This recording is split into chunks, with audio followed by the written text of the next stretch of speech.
So, so welcome to this is our first session of the discourse of women in Sephardic literature. It's a very broad term. When we say Sephardic literature, we're not focusing only on rabbis, scholars, or women of the geographic Sepharad, Spain, because the term Sephardi, when it is applied to Jewish culture, is a broader term than the geographic definition. It is the culture of the Middle East and North Africa and the Jews who lived under Islamic rule. So it combines the culture of the Geonim from after the the editing final or alleged final editing of the Talmud in the 5th or 6th century. The about 600-700 centuries that the Geonim led the Jewish world from Iraq, and parallel to that, the birth and growth of the Jewish community in the Iberian Peninsula from the 7th century on, the 8th century on, and that community later became independent of the center in Bavel in between the 9th and 10th century. And another community started flourishing with religious independence in North Africa. The community in North Africa was ancient, but was still up to the 9th century, tethered to the community in Iraq. But around that time, the 9th, 10th century, also parallel to certain shifts within the Islamic world, between the dynasties, the Umayyads in Damascus and others, there was a shift in the power hierarchy within the Jewish world, and all those satellite communities, North Africa, Spain, broke away from the central command in Iraq and developed their own culture and literature.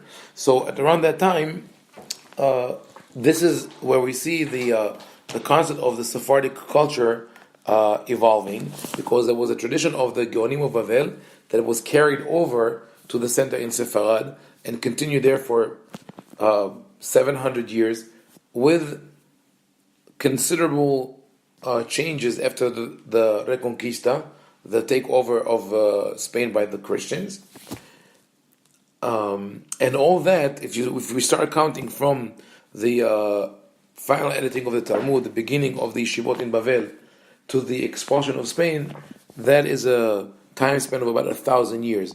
So it's a very considerable period of time that impacted the Jewish world and then spread with the expulsion to other communities that, even though they had their own sort of independent culture, there was an integration and merging and cross-fertilization between them, including the communities in the Balkans called the Romaniots, who spoke, for a long period, spoke Greek, and the Italian community, the Jews of the later Ottoman Empire who spoke Ladino, those who came from Spain, and Turkish.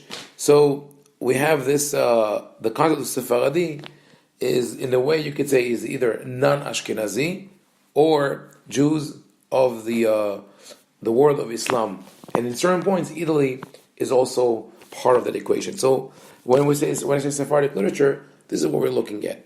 And as I said, the literature we're going to look at is divided into 6 topics, and we start with the first one, scholars and scholarship, where we discuss the obligation of a woman to study Torah, and what happened in practice. And we have to remember that in many cases the codices, the legal codex of each country and each period reflects the opinion of the author in many cases. Sometimes it could reflect practice, but in more subjective matters, it will reflect the opinion of the author. So even though something is written in a halachic book, it doesn't mean that this is the reality. That if, for example, we'll see Maimonides says women should not study Torah, it doesn't mean that all women did not study Torah. It means that Maimonides was of the opinion that this is what women should do. We could assume, though, that after a while, after the book has become popular and became widespread, that the opinion of Maimonides affected communities later on. So this is when we look at a book such as Mishneh Torah of Maimonides, which is a codex of halacha. When we look at other works such as historical documents, letters from the Geniza, for example, or poetry, or responsa, each one of them has a different touch.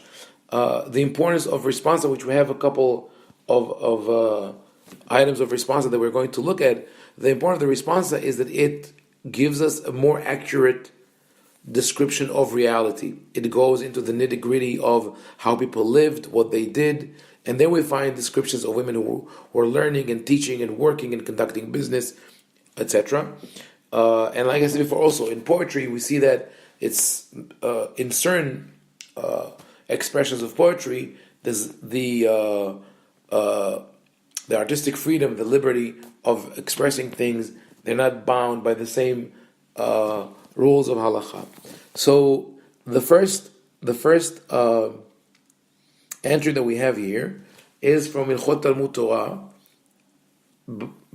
part of Mishneh Torah of Maimonides, Perek Aleph Halacha Yud Gimel, and that is basically a quote from the Mishnah and the Talmud, and a ruling of Maimonides. He rules in the dispute that is mentioned in the Talmud. He says this: Isha shelamda Torah yesh la sachar, aval eino ki sechar haish mipnei shelo nitztavet. If a woman studies Torah, she will have a reward, but her reward will not be as great as the reward of the men, because she was not commanded to study Torah. Now, although she has some reward, אף על פי שיש לה שכר, ציוו חכמים שלא ילמד אדם את ביתו תורה. The sages has commanded that a man should not teach his daughter Torah, מפני שרוב הנשים אין דעתן מכוונת להתלמד. Most women do not have the concentration needed to study, אלא הן מוציאות דברי תורה לדברי הווי לפי עניות דעתם. But rather, they could distort the words of the Torah and make them words with no value or vanity, לפי עניות דעתם, because of the inferiority of their mind. אמרו חכמים, and the rabbis concluded, כל המלמד את ביתו תורה, כאילו לימדה תפלות. Whoever teaches his daughter Torah, it is as if he taught her words of no value. And Rambam adds here, במה דברים אומרים בתורה שבעל פה. But this only refers to the oral law. אבל תורה שבכתב לא ילמד אותה לכתחילה.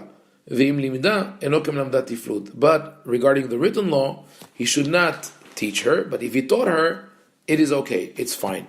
So, obviously, the tone here is very patronizing, very disparaging to women, there's no question. This mentality that we find here, the idea of aniyut da'atan, the inferiority of the mind, or rov hanashim en da'atan mechuvenet litlamed, that women cannot have the same concentration or ability to learn, was definitely prevalent at the time of Maimonides, but it's not a unique feature of antiquity.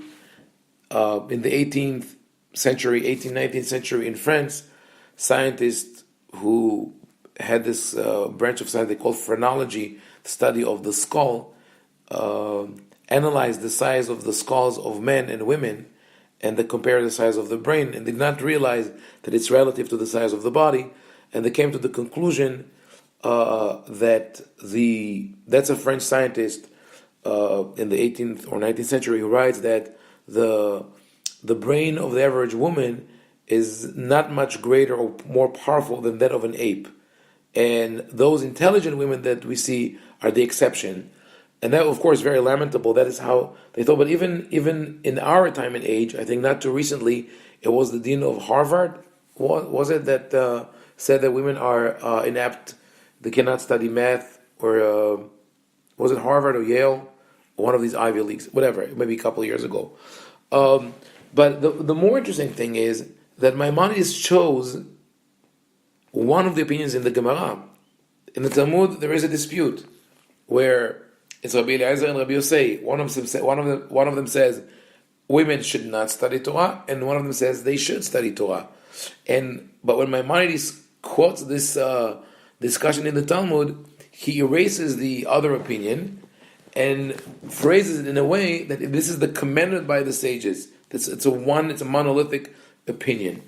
So he says that a woman would have a reward, but she was not commanded to learn, and she's not capable of understanding. And I hear here the fear of interpretation, and maybe it was born out of an encounter, whether in Talmudic times or later on, with women who were capable to interpret halakha in a different way. And I think that's significant when it comes from Maimonides, because Maimonides is the epitome of monolithic halakha. Maimonides in his Mishneh Torah strove to present one opinion only in halakha. He sought to erase all other practices. He never gives an option of some communities do this, some communities do that. In the rare cases where he does that, he would say, some people have this practice, but it is not the widespread practice and it is not acceptable.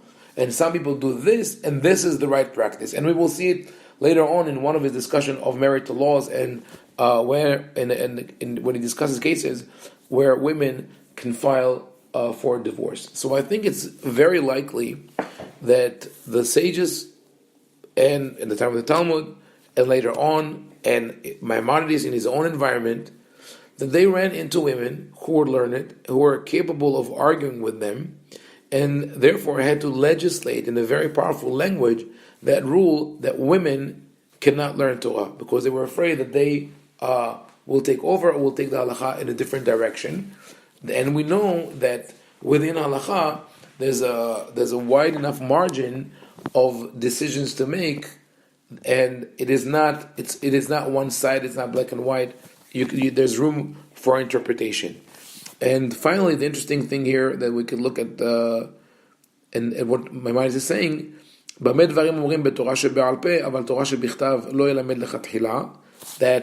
the oral law, you should not teach her, because that is where the interpretation lies. But Torah shebichtav, if he taught her, it is fine.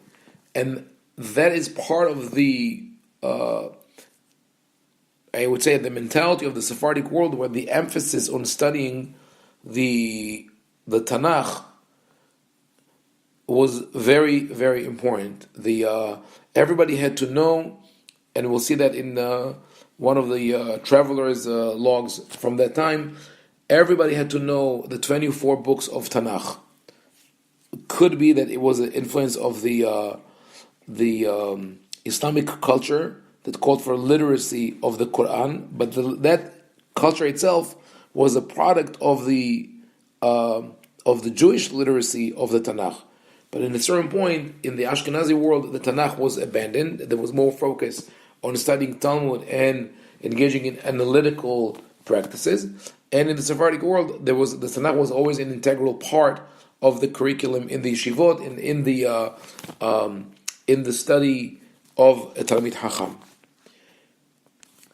The next piece that we're going to read is from a book called Sibuv Rabbi Petahya. Sibuv Arav Rabbi Petahya. Rav Petahya was born in Regensburg in Germany. Let's see. I want to see how I can make it bigger.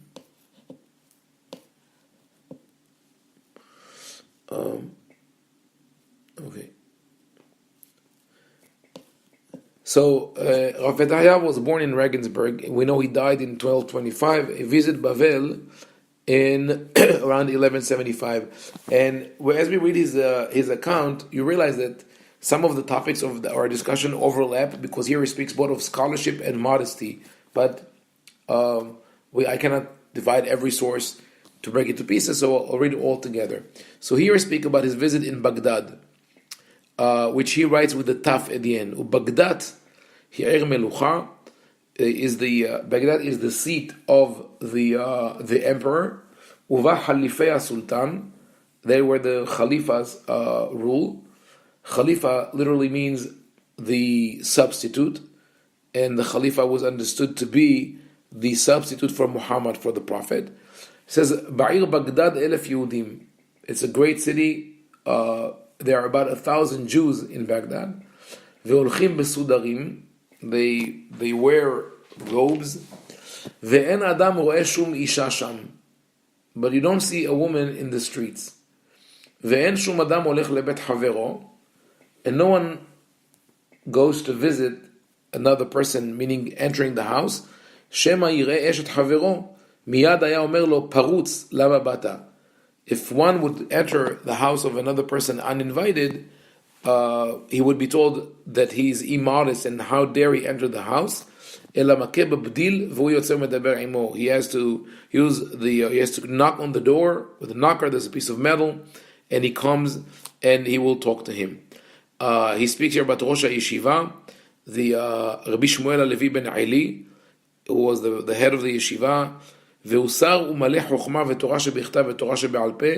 is full of wisdom, both the written law and the oral law. We see here the emphasis on the written law as well. וכל חוכמת מצרים ואין דבר נעלה ממנו ויודע שמות וכל התלמוד יודע בגרסה. He knows all חוכמת מצרים. All חוכמת מצרים is the wisdom of Egypt, is a general name for non-Jewish, what we call today general studies or core studies, math, astronomy, language, etc. And that's what I referred to before when I said the Sephardic tradition. That was a tradition that was carried over from the Geonim that demanded that the Rosh Yeshiva would have full command of all fields of knowledge and not only Talmud and Torah. Rav Petahya goes on to say, "Ve'en am haaretz bechol eretz Bavel uve'eretz Ashur uve'eretz Madai ufaras shelo yodea kol 24 sfarim v'nikud v'diuk v'chaserot v'iterot."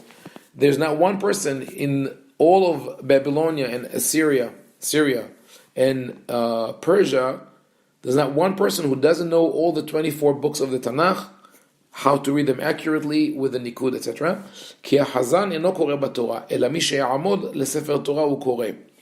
That's a practice that is still kept in the Sephardic communities in different ways.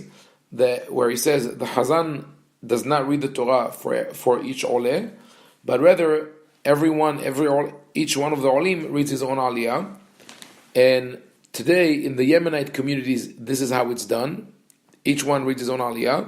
In the Sephardic communities, we have a Hazan, but whenever one of the olim says that he would like to read his own portion, he is given the permission to do so. In the Ashkenazi community, this is not the case, because we don't want to insult the person who does not know how to read. So the rule was that everybody, no one reads the Torah, and I believe that this is the reason that women were not given an aliyah. That is, we will get later on when we talk about Far Hasasun. I'll mention it also. But as you know, in the discussion in the Talmud, and which is also recorded in Shulchan Aruch, the Gemara says that Akol Olin leminyan shiv'a, everyone can be counted as one of the 7 olim, afilu isha, even a woman. Of course, within the minds of the Gemara, it's even a woman can be called up to the Torah. But then there's an addition. They say aval amru isha lo tikra b'Torah mipnei kvod hatzibur. But they decided that a woman should not read the Torah publicly because it's disrespectful to the public.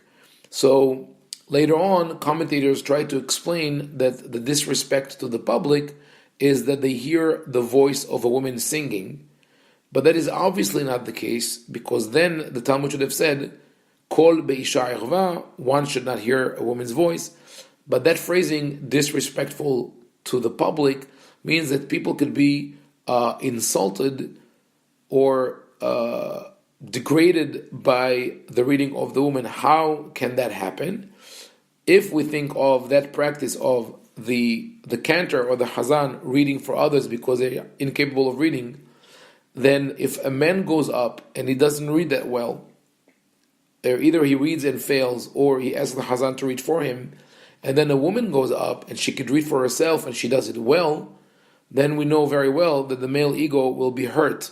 That is be disrespectful to the public. So in order to protect that fragile entity, the rabbi said that a woman could not read in the Torah. So it's not really about the aliyah, it's about her ability to read. It's part of that discussion about scholarship. ויש לראש הישיבה כ2,000 תלמידים בפעם אחת וסביביו 500 ויותר. So in gatherings he has sometimes up to 2,000 students, and around him the immediate yeshiva is 500 students. Then I'm moving to page 2 here. It describes Rabbi Elazar, who Rosh HaGolah, the exilarch, who is annexed to the Rosh HaYeshiva, and their practices are those of royalty. The Rosh HaYeshiva has a Beit Gadol palace, Mehupeh b'me'ilim, the house is covered with curtains or rugs. He's wearing golden robes and sits on top of a pedestal or a dais, and the students sit on the floor, and he doesn't speak directly to them, but rather has a meturgeman. The meturgeman is the loudspeaker or the microphone. That's a microphone that everybody, I guess, would agree you could use on Shabbat. It's a human microphone. Basically repeats what the rabbi says to the rest of the people, and at some times he says meturgeman achad omer letzad echad masechet achat umeturgeman acher masechet aheret letzad acher. In some cases there would be two speakers, and the rabbi would teach two groups simultaneously, teaching one group that, and that probably was just a show off, because there's no need to do that. You could just do two courses one after another. Now the interesting point in that story, he goes on to speak about Rabbi Shmuel, that Rabbi Shmuel ben Eli, Rosh HaYeshiva, he speaks about that Rosh HaYeshiva, and that Rabbi Shmuel, יש לו ספר הייחוס שלו עד שמואל הרמתי, he goes all the way back to Shmuel the prophet, ואין לו בנים, אלא בת אחת. He only had one daughter. והיא בקיאה בקריאה ובתלמוד. She was knowledgeable in reading the 24 books, yes, ובתלמוד, and also she's knowledgeable in Talmud. והיא מלמדת הקריאה לבחורים. So the daughter of the Rosh HaYeshiva would teach Torah to the students of the yeshiva. So if you're familiar with Asnat Barazani, which we'll get to soon, that people consider as the first woman to serve as a rabbi, who lived in Iraq, the border of Iraq and Kurdistan, there's actually a woman who lived much before her in the 12th century who did the same thing.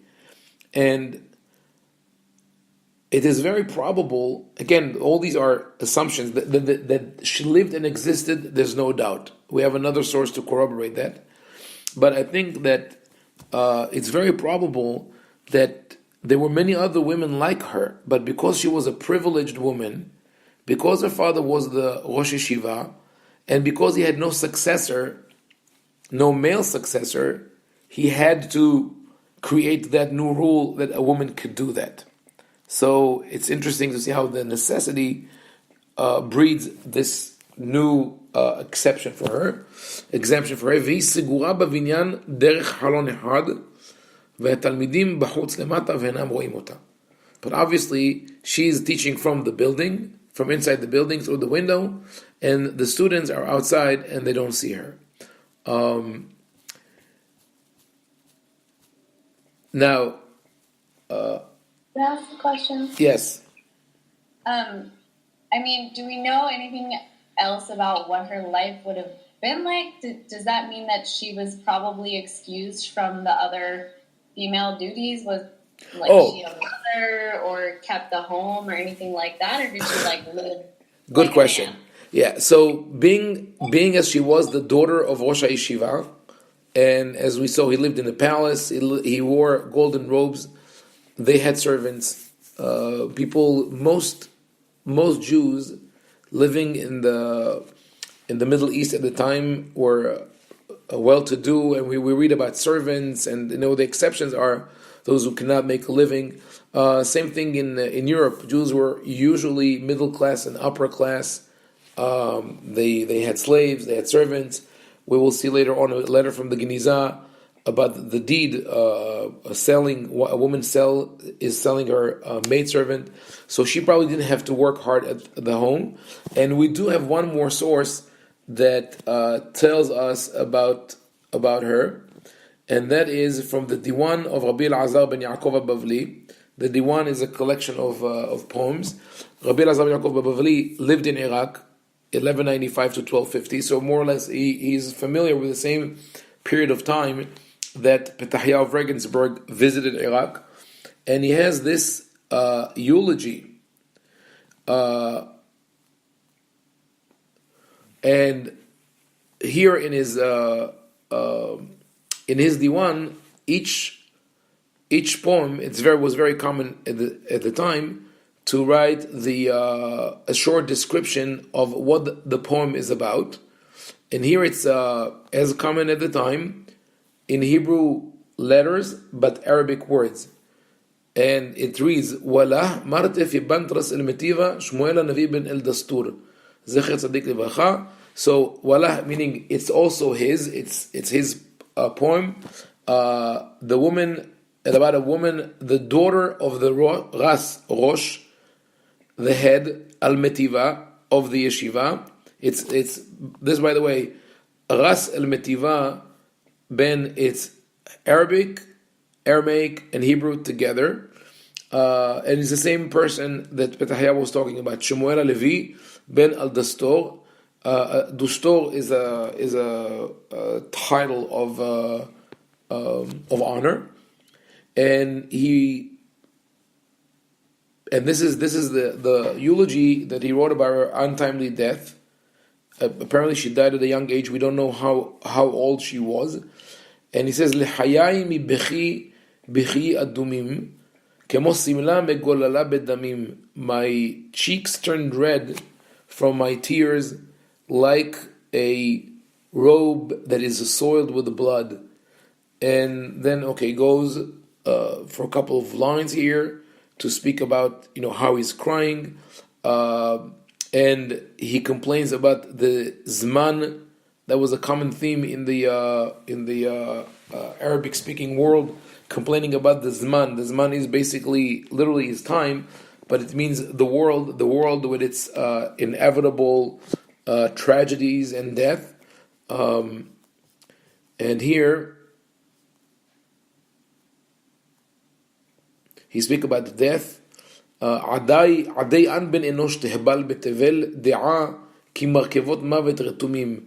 Says, until when you, O mortal, will follow vanities in the world, you should know that the chariots of death are harnessed and no one could stand up to her. And here, in line 35 and on, he finally gets to the theme of his poem and speaks about the daughter of Rabbi Shmuel Levi, which, interestingly enough, we don't know her name. Her specific name is not mentioned. And here it says this: Megina nitna balev vechacha, anaha shavra lev kol yekumim. Our heart is broken by sorrow, and the whole world comes tumbling down. Lemitat hagvira yekara, because of the death of the precious lady. Mekor chokhma v'tiferet leumim. She was the source of wisdom and a glory to the nations. So that is a little, one could say maybe it's poetic exaggeration, but the truth lies somewhere between what he says and Petahya. Petahya describes her as someone who teaches reading to the Bahurim, right? To the young men. And he speaks here about a source of wisdom. It's according to that, she was a very knowledgeable woman, and not just a transmitter of knowledge, but also an original thinker. She's a Mekor Chokhmah. The word Mekor is the origin, but in Tanakh, Mekor Mayim Hayim is the source of fresh water that keeps renewing itself. It's a spring. So she's a spring of wisdom. V'tiferet leumim v'hadalit asher hasu betzila bnei adam v'chol yaldei rechamim. The dalit is one of the family of the ivy. Any what do you say in Hebrew? Tzemach metapes. Dalit is also the leaves of the vine are called dalit in Hebrew, daliot shel gefen, and it was used in ancient times, and definitely in Spain and in Iraq, as a sukkah. People used to be madle to bring the vine over the top of the sukkah and sit in the shade.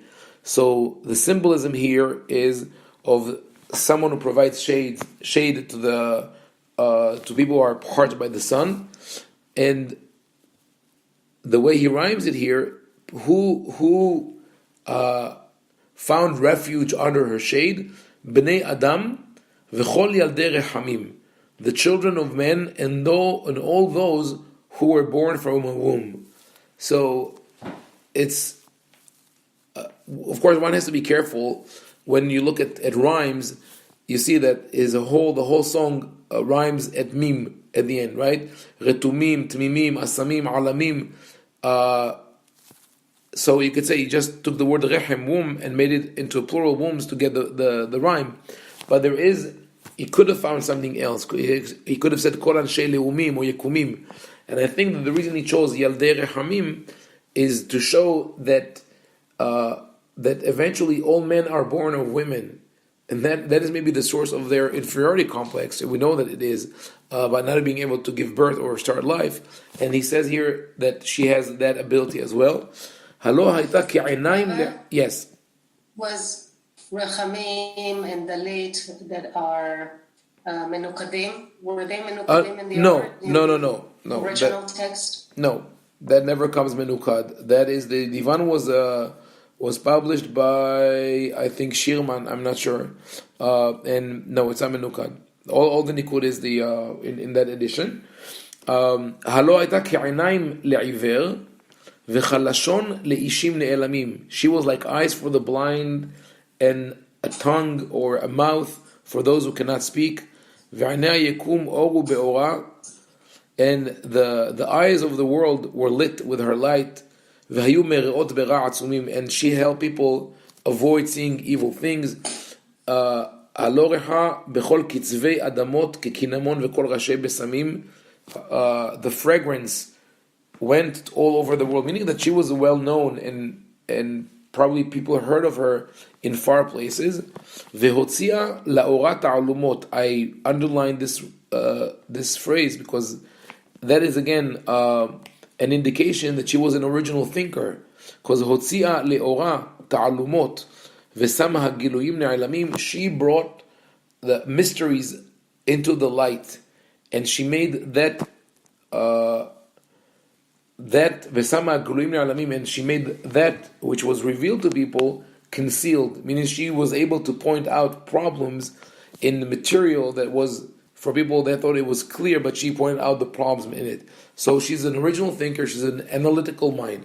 ואשרי איש תהי לו אם והיא בת לציץ הדור מפעניה העלומים. One who would have her as a mother would be joyous, as she is the daughter of Adonenu Shemuel. And then he goes to speak about Shemuel, the father, the head of the yeshiva. Then he goes back to speak about her in line 55. Tenah helkah be'eden gan Elohim. Please God, give her a share in the Garden of Eden, the Garden of God. Bekerev ha'hachamot ve'hachachamim, among the wise women and men. So he speaks about, he imagines Gan Eden as a place where wise women and wise men sit side by side. To the point that she will be able to say, Adei ki ta'aneh oti v'tomar, Havalim nafuli b'na'im. I want her to communicate with me and tell me that she lives comfortably. That's a quote from Psalm 16. Okay. Now, those two things are, sort of from the same period, side by side. We are looking at material in chronological order. So, Maimonides is 12th century Spain, and the story of the daughter of Shemuel HaLevi, Ben Ali al-Dastur, Rosh HaYeshiva, is from the same period. So, as I said before, it's very probable that the harsh language of Maimonides is, in a way, influenced by his knowledge of scholarly women that he's concerned about. He doesn't want them to take over.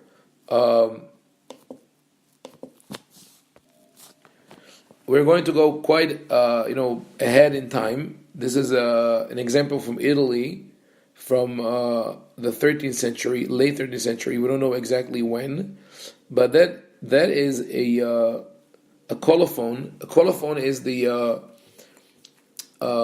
signature of the scribe at the end of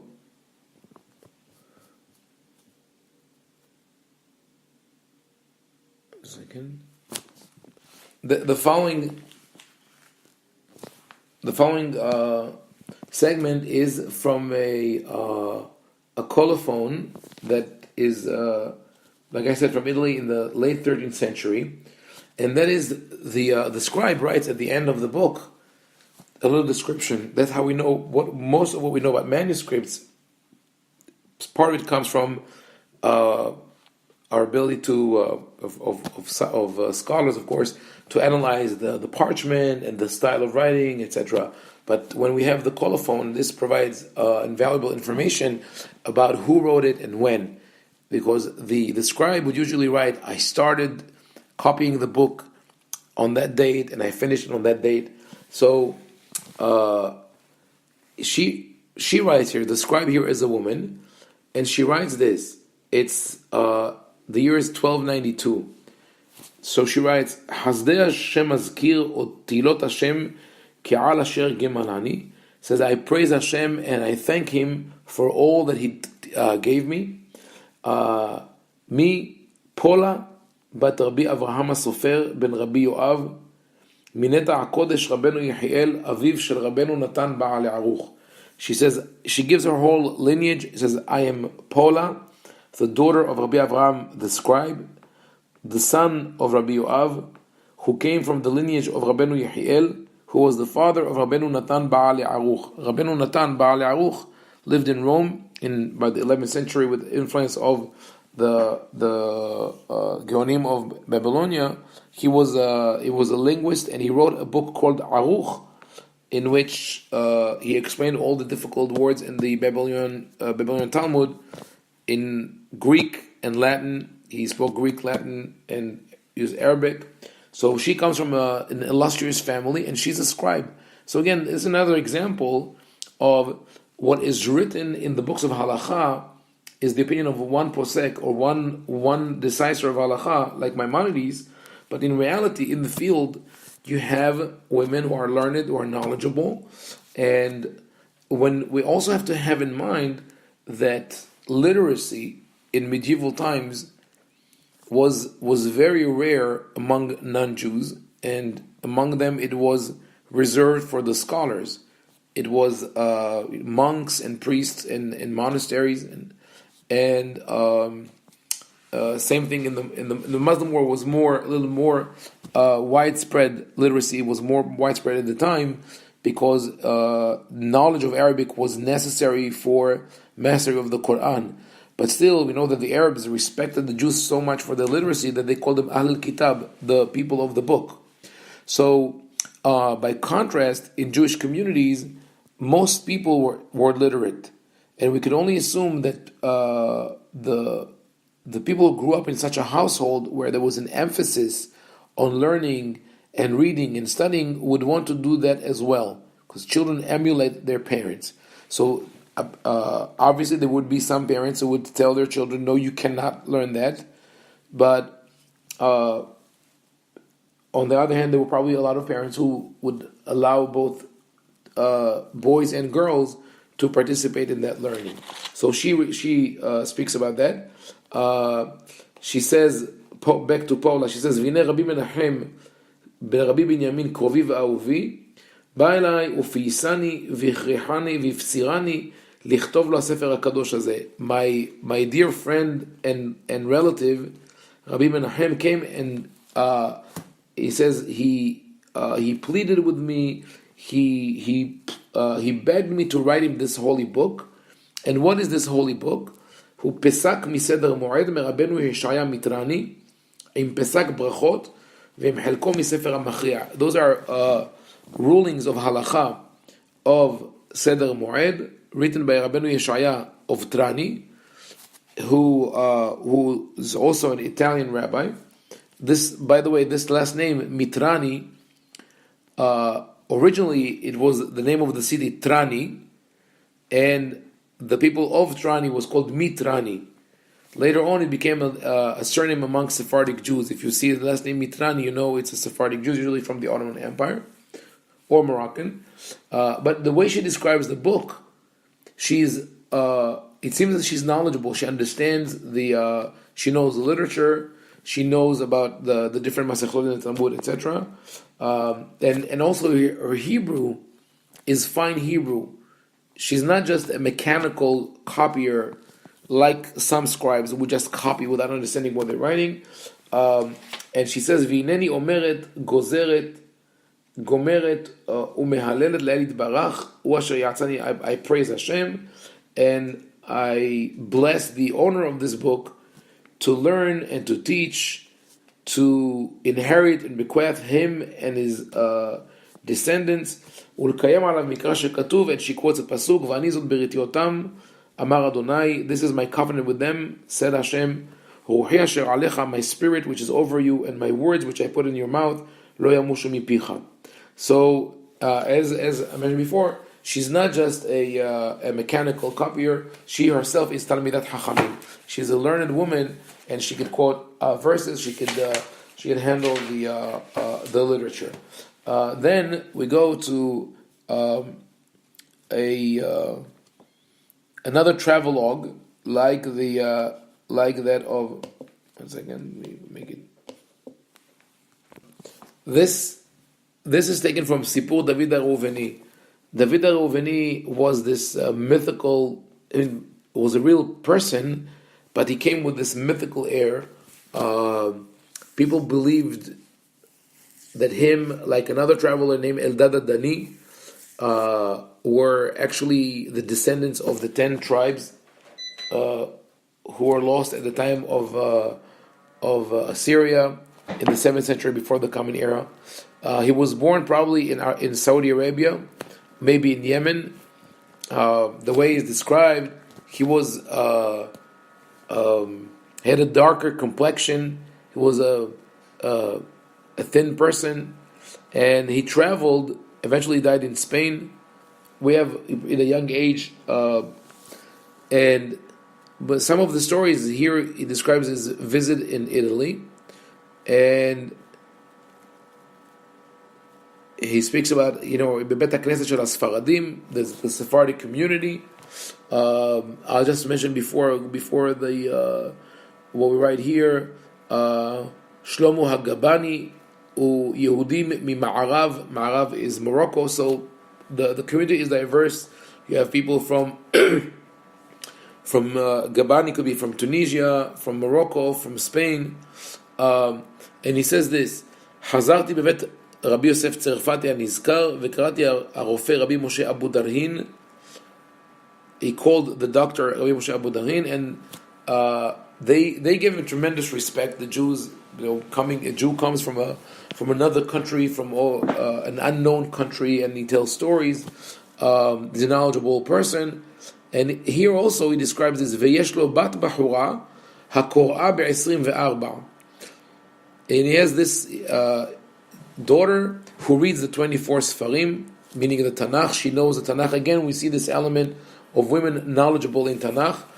והיא מתפללת בכל יום שחרית וערבית, and she prays שחרית וערבית every day, וביום השבת יש לה שמחה גדולה והיא מרקדת. And she dances on Shabbat. And then he goes on to speak about her. ביום א' מהשבוע בא אליה חולי הנגף, she became ill. ובאה אליי אישה חכמה, ושמה רבית. והיא מלמדת תינוקות, והיא עשירה, וגם היא מלמדת אותה נערה. So that is intriguing. That name you see here in footnote number 9 is so manuscripts. That's how it appears in the manuscripts. And the reason that the person who published that wrote that's how it's written in the manuscript, because it's a rare word. I mean, the other way to read it is ribit. Ribit is interest or usury. And obviously it's not ribit. But I believe that the way to read it is rabit.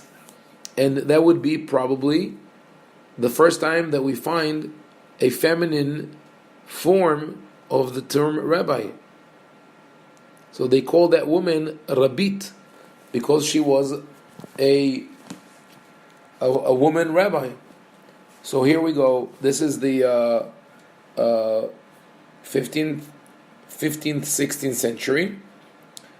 And we find a woman, Hachama, her name is Rabit, Vehi melamedet tinokot, and she's a tinokot, by the way, in that literature, is not babies. Melamed tinokot are teenagers, so it could be up to the age of 16, 17, they still call it tinokot in rabbinic language. V'gam hi melamedet ota na'ara, and that woman was also her student. And she told David HaReuveni, please pray for that woman.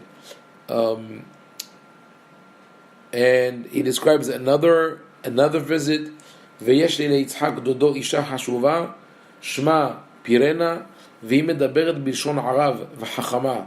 And there was that learned woman who spoke Arabic, which for him is important because he comes from an Arabic speaking country, and in Spain at that time, or Italy, not everybody speaks Arabic, but she's Arabic, an Arabic speaker, and she's a wise woman.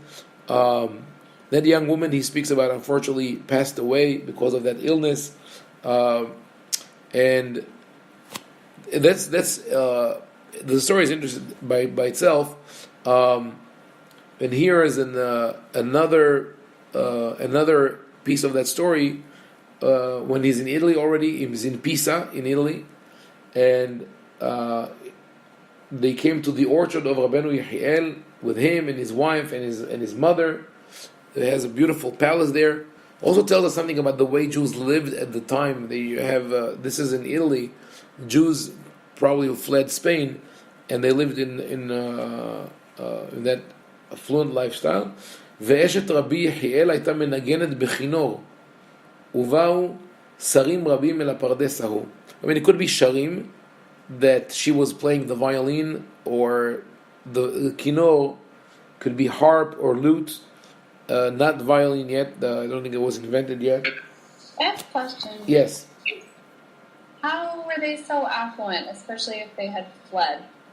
So, not all Spanish Jews were affluent, and they could have arrived from Spain before the expulsion, and some Jews who left Spain were able to carry their possession with them. Others already had, before the expulsion, conducted businesses that were global businesses. When we'll get to the Geniza letters, even though they go to an earlier period, the 11th, 12th century, you'll see that but that's, by the way, it's important to read about, to get an understanding of the world, the Sephardic world, that before the expulsion, it's important to read Goitein, Mediterranean Society, where he analyzes letters from the Geniza. Also, in Hebrew, you have Moshe Gil, Ayudim b'Malchut Ishmael. It's 4 very thick volumes, a lot of letters from the Geniza, and also his book about Rabbi Yehuda Halevi u'Bnei Hugo, the life of Rabbi Yehuda Halevi. And when you read that, you realize that the Jews lived. First of all, there was like this axis going from Spain to Iraq to Morocco. Spain, Morocco, North Africa in general, and Iraq were sort of an itinerary for all the merchants and scholars. They constantly moved on that axis, traveling between those three centers, and a lot of them had investments in all different places. So, and they were family members who were spread and opened their businesses and bases in different places. So when they needed to move, they were able to move and relocate. And that was one of the advantages, I believe, of the Sephardic world. They had they had more mobility than the Jews of Germany. And that is something that Haim Soloveitchik, Professor Haim Soloveitchik, writes about in a book about the production of wine in medieval times. Originally was, I think, published in Hebrew called Yeinam, but then again, some of it is translated, where he shows that German Jews kept coming back to Germany despite all the persecutions, despite the fact that they labeled Germany, they call it Eretz Adamim, the bloodshedding land. They came back to it because their expertise was wine growing, and they knew exactly the climate and land and brands of grapes in Germany, and they were needed for the economy, so they kept coming back, and they developed some kind of dependence on their profession. So anyway, we're going back to this story. It's interesting that we see here a learned woman who was a musician and sarim rabim. Like I said, we don't know if it's sarim in sin, sharim in shin. If it's sharim, that means that people gather to have music together. If it's sarim, ministers, it means important people, and it could be Jewish and not Jewish. So that is Sipur David HaReuveni. And in the next page, it's page 166 of that publication, he writes, "V'shalhalai haSignora Minapoli, the lady of Napoli or Naples, sent me Tafmim Aleph is Tevorach min neshot ohel. May she be blessed of all the women who live in the tent." This is a paraphrase on the song of Devorah, Min Nashim Ba'oel Tevorach. So she sent me Ba'ir Pisa, Degel Meshi Yafeh, כתוב בו 10 הדיברות מזה ומזה ויש בו זהב. So it's this golden flag on which the 10 commandments are embroidered. אבל הוא זקן, but it was an old piece. He's a little critical. It wasn't a new flag, but still he respects that. This is גם שלחה אליי הסינור הנזכרת אחד טורקה מזהב ללבוש עצמי לשמה זכור לטוב. So she sent him a robe to wear, and that it would be in her honor. So we see this exchange between a very important woman with David HaReuveni, and she sent him money when he was in Rome. But that is not all. Shamati alea איך היא מתענה כל היום. She used to fast every day. וגם שמעתי את שמעה בהיותי באלכסנדריה ובירושלים, איך הייתה פודה שבויים. And I also heard of her when I was in Alexandria and in Jerusalem, that she would spend her money to pay the ransom for captives, and she redeemed more than 1,000 people. ותעשה צדקה לכל מי שישאל ממנה, ברוכה תהיה להשם. So here is an industrious and a philanthropic woman that David HaReuveni interacts with. Then he speaks about another woman, Marat Sarah Mipisa, another very important lady. וראיתי בעיניי במעשיה הטובים, אי אפשר לספר. I saw her great deeds that cannot even be told. And she gave him a book, ספר גדול, מתהילים, איוב, משלי וחמש מגילות, קלף. It's interesting that she gave him that book, because those 8 books that are written there, the 5 scrolls, and Tehillim, Iov, Mishlei, Psalms, Job, and Proverbs, are two units within the Tanakh. The Tehillim of Mishlei are usually referred to as Sifrei Emet by the initials of Iyov, Mishlei Tehillim, and they are considered the books of wisdom. So if she gives him that book of Tehillim, probably was her own private book, and that was the type of literature that women would read, the learned women would read. And he adds, וכתבה בידיה בראש הספר ההוא עצה למען יעשנה ואזכיר את מעשיה. And she added, meaning that she's we know that she's literate, she could read, she has this book, she gives it to him, and she wrote an advice for David HaReuveni, so he will remember her. And she said, Al tichas ve'al tibahel, never get angry, never lose your patience. And she gave him a sidur to read. And he speaks about another woman who was Hachama u'maskelet, and that young girl, her niece, יש לה מוסר ויש לה מלמד, שמו שלמה כהן והוא מעט חירש. So I find it very intriguing. Like, you read this book written 600 years ago, but it takes you into the houses of people and tells you that she has her own tutor. His name is Shlomo Kohen. He's hard of hearing. Is a young man, Bahur v'chacham gadol. והזקנה היא, and the older lady, מלמדת אותה במוסר. She teaches her musar, morals and ethics. ובכל חוכמה, and all wisdom. ובתרבות טוב. So tarbut is not culture yet.